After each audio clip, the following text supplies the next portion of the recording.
Hello people of the internet, welcome to episode 52 of Paint to Life, the YouTube channel where we take tiny plastic miniatures, throw some acrylic paint on them, and breathe life into them with storytelling so you might learn something new on the subject, or perhaps take the story to make it your own. As I enter into the second year of Paint to Life, I have some very exciting collaborations coming up in the coming months, with very talented artists, designers, and fellow YouTubers. Tonight's episode is one such of those collaborations, with the Jane of all trades herself, Raquel, over at Rackrex Art. Now, Raquel is an artist who's documenting her misadventures in the crafting world, whether it's fantasy work from tabletop role-playing games, traditional painting, or sculpting. With her, you see the wins as well as the learning experiences along the way, and I'm super stoked to be working with her tonight. Now, she picked the model for the evening, the Nolzur's marvelous miniature Winter Wolf. The plan is we would both paint one, and I would craft the story, as I do, for them both. And let's just say, when the dust settled, there was very little Winter Wolf left. So let's get into it. I'm GMA Tank. Let's get painting.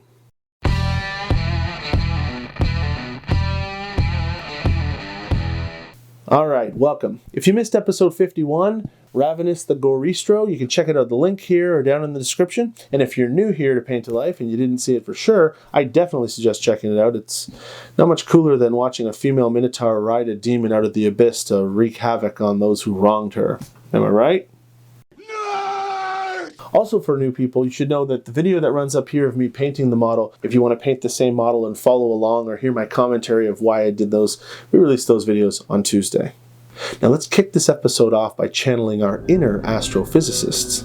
In the great expanse of outer space, there are some planets which rotate at a speed in sync with the orbit of their parent star, therefore only ever showing one face to the sun, a situation known as tidal locking. On a tidally locked planet, one side is always day and the other eternal night. The boundary between features a thin ring of twilight eternity where the sun is forever setting or rising, you decide. Now, a number of celestial bodies in our own solar system are tidally locked. Our own moon is a perfect example, which is why the moon always looks the same when you see it at night, regardless of where you are here on Earth. Now, once there was a sentient race of creatures, similar to humans, that lived on a planet with a name long forgotten. Having grown to such heights technologically, their scientists discovered a method to harness the rotational force of the planet into a source of limitless energy.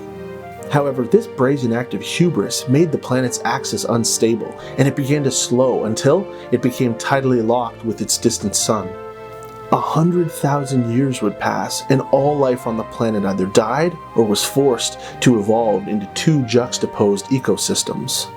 Daylight forever shone on the star-facing side, making much of the land scorched, with the surface water evaporating, forming a vast desert along the equator.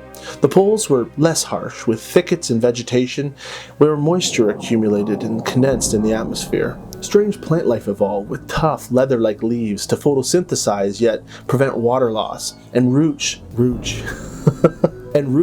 that grew deep down into the ground to tap into underground water sources. Life became more aggressive, ferocious, with water conservation a top priority for both consumption and cooling. Conversely, the darkness that perpetually blanketed the far side of the planet lowered the temperature to a permanent negative 30 degrees Celsius, freezing all surface water and land into barren tundra-like plains. Geothermic vents, rich with minerals, bubbled their way up through the ice to the surface. All plant life perished due to the cold, so consequently, life evolved by consuming the biosludge of the dead for sustenance. To maintain this life, creatures adopted technology powered by the very core of the planet that became symbiotic with their own organic parts. Due to the massive dichotomy between the planet's two biomes, a vertical ring where the two sides met formed that was approximately 25 kilometers wide. Here, the two extremes blended in such a way that a temperate climate developed, one that was more like the planet used to be, with surface liquid water, perpetual twilight with just enough sunlight to allow plants to grow and keep the deep cold at bay. This area, this band, was a constant battleground for the forces of the light and dark side of the planet. Wild creatures fighting to expand territories that could never move regardless of the outcome of any conflict. Over time, a new race evolved in this territory, descendant of the long-extinct original inhabitants of the planet. Known as banders, they had developed technology from ancient relics, and using these, they were able to harvest commodities and resources from either side of the planet adjacent to their band. These banders expanded up and down the ring of the planet where light met dark, until one day they had run out of room. They had filled up all of the available land with farmland, communities, and even cities. With their constant desire for expansion, their science had once again given them the opportunity to further shape the future of this strange planet.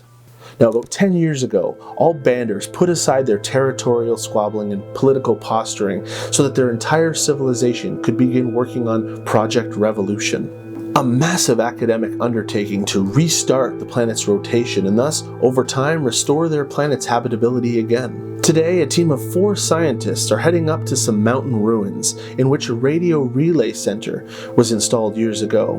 The relay is offline and no one is sure why. Their mission is to investigate, restore the radio relay, and install additional components for Project Revolution. There's a makeshift road that runs through the mountain pass, but it's not very well traveled. Leading the group is a young middle-aged scientist named Waze. He's bright and has a strong desire in seeing Project Revolution's goals achieved within his lifetime. Waze, what if this relay didn't fail? What if it was sabotaged by insurgents? The rebellion was put down 7 years ago, pal? Why would they continue to resist? They must see the progress we've been making. Getting the planet rotating again is better for everyone who lives on it. Okay, that's true, but we've never been this far north. What if any creatures from the bright or the night have wandered into the band? Now, are you afraid of some thick-leaved trees or some sledge-trailing snail? The creatures of the flanks are just primal animals that instinctually fight amongst themselves and each other. Stop worrying, pal? That night, the team camped on the mountain plateau. The archaeologist Senna was sitting, taking it all in. To her right, in the east, was the light of the distant Bright, with its vast desert and patches of vegetation, and to her left, in the west, the darkness of the distant night, with glowing patches of bioluminescence scattered about. The next day, the team arrived at the ruins, once perhaps a great castle or perhaps a fortress built by lost civilizations, still standing due to the lack of wind on their paralyzed planet, and therefore a general lack of erosion. Senna began her descent into the ruins. Her specific orders were to scavenge additional antique tech and parts, while the others began to set up their communication equipment for Project Revolution. She should have returned by now. It's been over 2 cycles. Hey, pal, come with me. We've got to find her. Jace, you get working on the comm relay in case we need to call for support. Roger that. Waze and Apo spent quite a bit of time in the darkness below. They almost got lost in the winding tunnels, but ultimately decided to go back in case she had returned in the interim.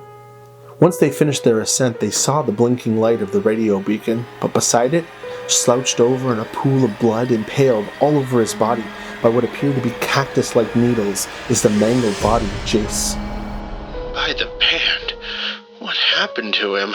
Waze cried as he inspected the punctures in the man's torso and most of his missing head, exposing a gnawed skull. I knew it was insurgents.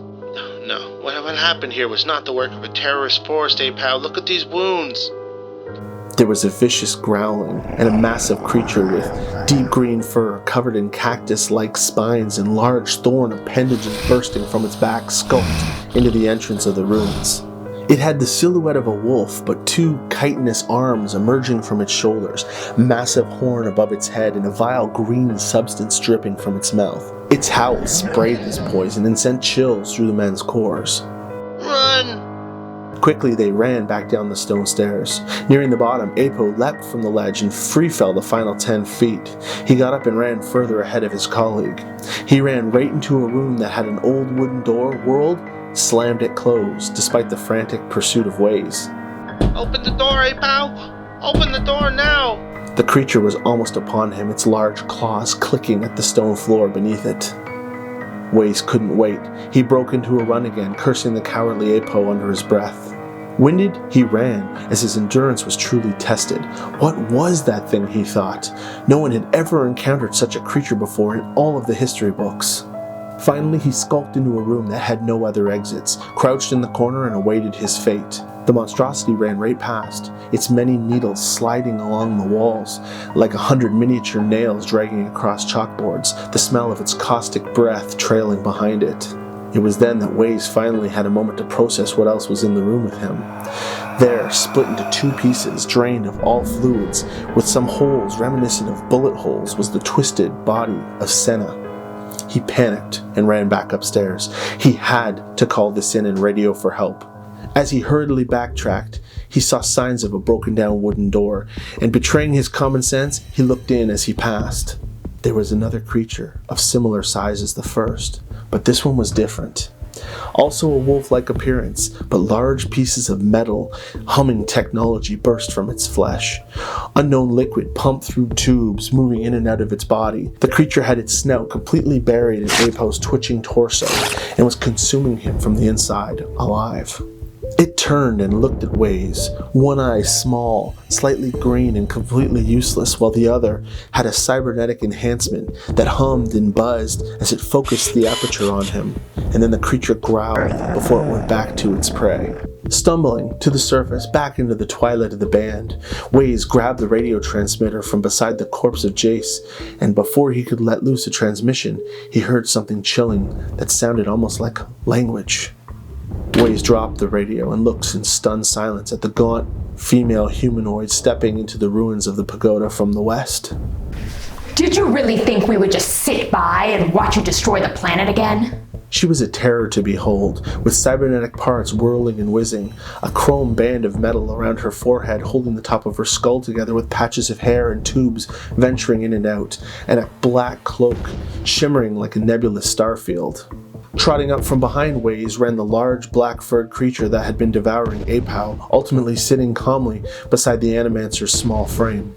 Another humanoid enters the pagoda, this time from the east. You can tell your overlord that our Empress accepts your mutual aggression pact. Many star blessings upon you, child. It is time we made our presence known to the defilers. Much taller and bulkier than the female, with a muscular body, tough leathery-looking skin, and black tattoos across his pectoral muscles, and an intense face tattoo of color and green energy with a skull-like visage. Trotting behind him, as tall as his shoulders, was the thorn-covered creature that had chased Waze earlier.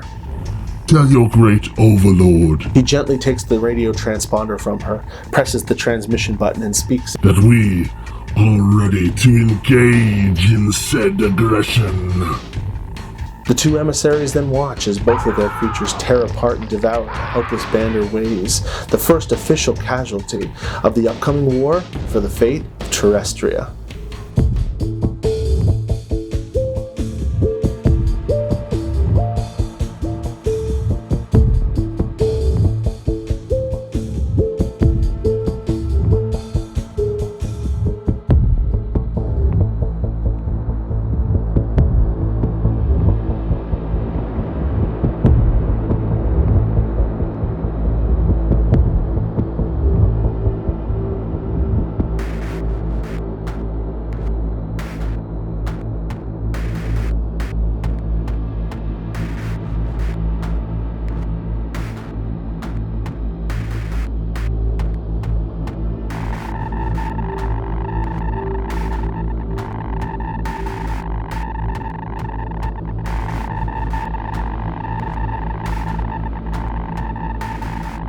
Well, that was the full story of the beginning of the conflict on planet Terrestria. Here is the needler for the shelf. You could easily run a campaign there. I think there's so many cool things that could come out of a planet like that, even with a low-tech setting. I think it would be a great starting point for a new campaign and adventure. What did you think? Let me know in the comments down below. Thank you very much, Raquel, for doing this collaboration with me. Here's a quick look at her Carnivorg. Hey, do me a favor. When this video is over, click the link in the description below or at the end to head over to her page and watch her video side of this story. Maybe drop some comments too, telling her GMA Tank sent you, and show her some love with a big like and subscribe. As we hammer through the end of this, one of the things that's gotten me by is miniature painting. Head on down to your friendly local gaming store, pick up a brush, some paints, and some minis, and give it a try. It's something that might really help you if you get bummed out or if a lot of the things that you usually like to do aren't currently open still. Idle hands are the devil's tools. Anyways, thanks for watching. We'll catch you again next time. I'm GMA Tank. Wash your hands, people.